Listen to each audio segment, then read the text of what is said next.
हमारे उत्तर प्रदेश में 4 बार कुशल नेतृत्व की सरकार दी।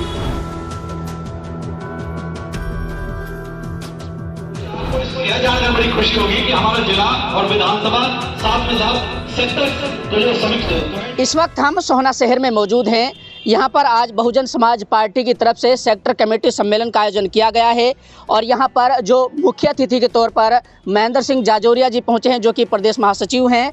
और उसके साथ आज इन लोगों ने जो पृथला में आयोजित होने वाली आगामी 20 तारीख को जो एक आनंद आकाश जी जो नेशनल कोऑर्डिनेटर हैं, वो यहाँ पर तशरीफ़ लाने वाले हैं। उनका यहाँ पर निमंत्रण देने ये लोग पहुँचे हैं और इनसे जानने की कोशिश करेंगे कि आगे की क्या प्लानिंग है। यहाँ पर आज इन लोगों ने जो सेक्टर कमेटी है, उनके जो सदस्य हैं, उनका भी इन्होंने उनके साथ भी समीक्षा बैठक की है और उसे राय जानी है। हमारे साथ ये तमाम पदाधिकारी हैं, इनसे बातचीत करने की हम कोशिश करेंगे। सर, बहुत स्वागत है हमारे चैनल में आपका बहुत बहुत धन्यवाद। सबसे पहले तो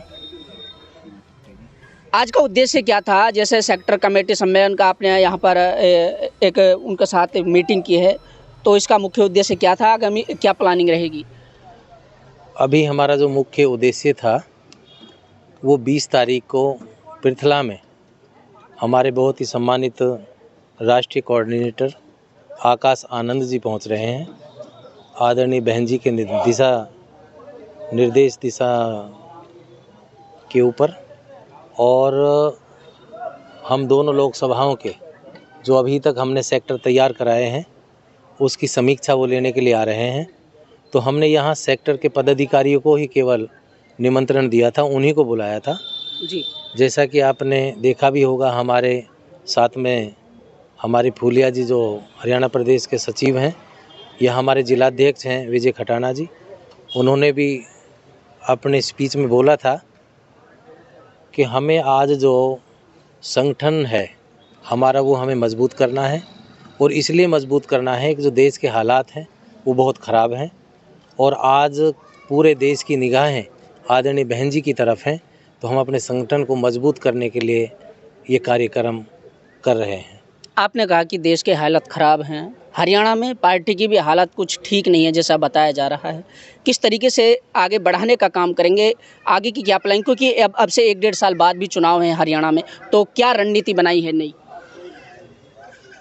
हमने रणनीति यही बनाई है कि हम अपने कार्यकर्ता को मजबूत करने में लगे हुए हैं।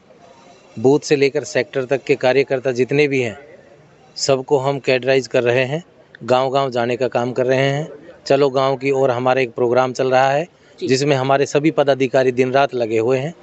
हमारे जो प्रदेश के चीफ कोऑर्डिनेटर से लेकर के प्रदेश अध्यक्ष और जितने भी महासचिव, सचिव, जिलाध्यक्ष, विधानसभा अध्यक्ष, सेक्टर अध्यक्ष या हमारे बूथ के अध्यक्ष हैं, वो सारे लोगों को समझाने में लगे हुए हैं कि आपका भविष्य अंधकार में है, इसलिए बहुजन समाज पार्टी की सरकार बनाना बहुत ज़रूरी है। तो इसी बात को लेकर हमारा मेन उद्देश्य यही है। लोग कहते हैं कि संगठन मजबूत नहीं है और एक्टिव तौर पर काम पार्टी नहीं कर पा रही है, इसकी वजह आप क्या बताना चाहेंगी? देखिए, ये तो मैं बताऊं आपको, वैसे मुझे अच्छा नहीं लगेगा मैं आप लोगों के सामने ये बात कहूं। ये तो केवल मीडिया का एक नाटक पर है कि वो मीडिया इस बात को प्रसारित करता है कि हमारा संगठन मजबूत नहीं है। आपको पता होगा कि मान्यवर साहब काशीराम जी ने ही संगठन को शुरू किया था, जो दूसरी पार्टियां तो आज उसकी नकल कर रही हैं। अगर हमारा ही संगठन मजबूत नहीं होगा तो मैं समझता हूं कि किसी भी पार्टी के पास में कोई संगठन होने का सवाल ही पैदा नहीं है। चलिए, बहुत स्वागत। क्या कहना चाहेंगे सरपंच साहब? आज आपने एक समीक्षा बैठक की है। देखिए, आज सोहना विधानसभा, सोहना और ताड़ू ब्लॉक, दोनों ब्लॉक के अंदर हमने समीक्षा सम्मेलन रखा है। सुबह के सत्र में हमने ताड़ू में रखा था, अब शाम का सत्र हमारा सोहना का रहा है। तो इसके मार्फत यही बात हम आप लोगों के बीच में बताना चाह रहे हैं कि जिसका संगठन है ना, उसकी सरकार है, उसकी सत्ता है। और उसी कड़ी में हमने हमारा बहुजन समाज पार्टी का जिला संगठन कंप्लीट है, विधानसभा बॉडी कंप्लीट है और सेक्टर कमेटी हम लगभग अंतिम पड़ाव में है। तो आप समझ सकते हैं, देख सकते हैं कि अभी हम लोग दूसरी पार्टियों की बात करते हैं कि उनमें अभी अपने झगड़े नहीं पूरे हो रहे हैं, तो संगठन क्या तैयार करेंगे? तो जिनका संगठन मजबूत है वो सत्ता में आने के लिए बिल्कुल तैयार है। और हम हमारे हाईकमान के आदेश अनुसार हम 40 सीटों पर जो हरियाणा में बहुत मजबूत हैं, उन पर लगातार हम काम कर रहे हैं। और अब की बार हरियाणा प्रदेश में बदलाव होगा, बहुजन समाज पार्टी की सरकार बनेगी और सत्ता में आएंगे। सोहना विधानसभा से बसपा बहुत मजबूत स्थिति में रहती है, क्या वजह है कि वो जीत में तब्दील नहीं हो पाती है? देखिए, पीछे चाहे कुछ भी रहा हो, लेकिन आज जो हम जिस तरह से हमारी जिला का संगठन, विधानसभा का संगठन और प्रदेश की टीम हमें सपोर्ट कर रही है, उस हिसाब से मैं आपको विश्वास दिलाता हूँ। इस रिकॉर्डिंग को सेव कर लेना आप। अब की बार सोहना विधानसभा बहुजन समाज पार्टी का विधायक बनेगा और ये मैं कहूँ आने वाले समय में ये एक आश्चर्यजनक परिणाम होगा। चाहे कोई कितनी बड़ी रैली कर लीजिए, जब तक ग्राउंड पर संगठन नहीं है उस रैली का कोई फायदा नहीं है। आज तक जितने भी नेता रहे हैं सबने हवा में काम करने का काम किया, लेकिन हम ग्राउंड पर जुड़ के काम कर रहे हैं और आने वाले समय में सोहना से जो विधायक बनेगा वो बहुजन समाज पार्टी का विधायक होगा। ये आप मेरी बात का विश्वास करना सर।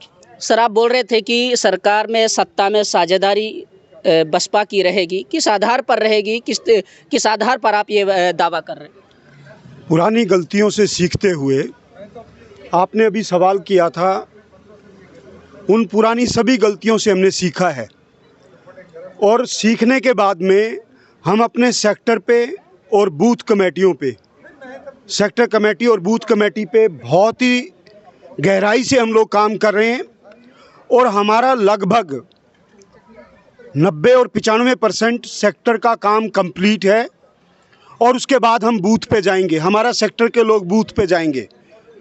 तो जिसके ये कमेटियां तैयार होंगी तो सत्ता में वो लोग होंगे।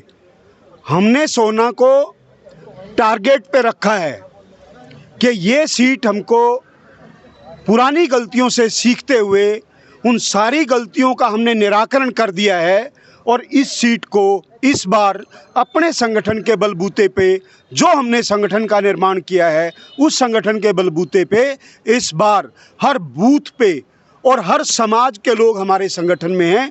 पूरे के पूरे 36 बिरादरी से हमारे संगठन में लोग हैं और इस सीट को हम इसलिए यहाँ से कहा जाता है उड़न खटोले से टिकट लेकर आते हैं और चुनाव लड़ते हैं। नहीं, उड़न खटोला पता नहीं हमें तो कहाँ से आता है, लेकिन इस बार जो आएगा वो यही जो सेक्टर के लोग हैं, विधानसभा के लोग हैं, जिले के लोग हैं, इनके ही जो बताए गए उम्मीदवार होंगे उनमें से हम तराशने का काम करेंगे और उनमें से क्षेत्रीय, खासकर रीजनल, इस क्षेत्र का रहने वाला वो व्यक्ति हो जिसकी अच्छी जनता में पकड़ हो और वो अच्छा करैक्टरशील, चरित्रशील आदमी होना चाहिए, उस उम्मीदवार को हम लोग मौका देंगे। चलिए, ये वक्त तय करेगा और वक्त के लिए आपको थोड़ा सा इंतजार करना पड़ेगा। सोहना शहर में आज एक सेक्टर कमेटी सम्मेलन का आयोजन किया गया है और इन्होंने निमंत्रण दिया है कि आगामी 20 तारीख को यहाँ पर जो नेशनल कोऑर्डिनेटर हैं, जो आकाश आनंद जी हैं, वो यहाँ पर तशरीफ लाने वाले हैं। पृथला में एक सम्मेलन का आयोजन होने जा रहा है। ऐसा इनका सीधे तौर पर यह कहना है कि पार्टी को हरियाणा में मजबूत करना है, ऐसा इन लोगों ने संकल्प लिया है। ये वक्त तय करेगा और वक्त के लिए आपको थोड़ा सा इंतजार करना पड़ेगा। हम आपको लगातार इसी तरीके से स्नातक टीवी के माध्यम से दिखाते रहेंगे। बने रहिए हमारे साथ।